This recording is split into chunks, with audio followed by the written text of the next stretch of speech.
கொம்பு தேனின்னு சொல்கிறாங்களே, அந்த தேனிக்கு மாட்டுக்கு இருக்க மாதிரி கொம்பு எதுவும் இருக்குமா என்ன? இதே டவுட்டு உங்களுக்கு இருந்துச்சுன்னா இந்த வீடியோவை ஃபுல்லாக பாருங்கள். அதாவது ஏபிஸ் ஃப்ளோரியா அப்படின்ற ஒரு வகை தேனீக்களை தான் பொதுவாக கொம்பு தேனி அப்புறம் சிறு தேனின்னு குறிப்பிடுவாங்க. இந்த வகை தேனீக்கள் மற்ற தேனீக்களை கம்பேர் பண்ணும்போது அளவில் கொஞ்சம் சின்னதாக இருக்கனால இந்த வகை தேனீக்களை பரவலாக சிறு தேனி அப்படின்னு குறிப்பிடுவாங்க. இந்த வகை தேனீக்களை நம்மளால் பெட்டிகளை வச்சு வளர்க்கவே முடியாது. இந்த வகை தேனீக்கள் இயற்கையாக முட்புதர்கள் அப்புறம் இந்த மாதிரி மரக்கிளைகளில் தான் இதுகளோட கூட்டம் அமைக்கிறதுனால இந்த வகை தேனீக்கள் இயற்கையாக கூடு கட்டியிருக்க இடத்துக்கே போய் நம்ம கொஞ்சம் கஷ்டப்பட்டு தான் இதுகளோட தேனை சேகரிச்சுட்டு வர மாதிரி இருக்கும். இதனாலேயே நம்ம பெட்டிகளை வச்சு வளர்க்குற இந்திய தேனீக்களோட தேனை கம்பேர் பண்ணும்போது இந்த வகை தேனீக்களோட தேன் கொஞ்சம் காஸ்ட்லியாக தாங்க இருக்கும்.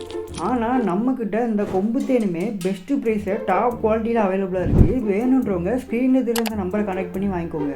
எல்லாம் சரி, இப்போது இந்த கொம்பு தேனீக்கு கொம்பு இருக்குமா இருக்காதா அப்படின்ற கேள்விக்கு வருவோம். நான் முதல்ல சொன்ன மாதிரி இந்த வகை தேனீக்கள் மரத்தோட கொம்புகள், அதாவது தமிழில் மரக்கிளைகளுக்கு கொம்பு அப்படின்ற ஒரு பேரும் உண்டு. இப்போவே புரிஞ்சிருக்கும். இந்த வகை தேனீக்கள் மரத்தோட கொம்புகள், அதாவது மரத்தோட கிளைகளில் கூடு கட்டுற தன்மை கொண்டவை அப்படின்றனால இந்த வகை தேனீக்களை கொம்பு தேனி அப்படின்னு குறிப்பிட்றாங்க.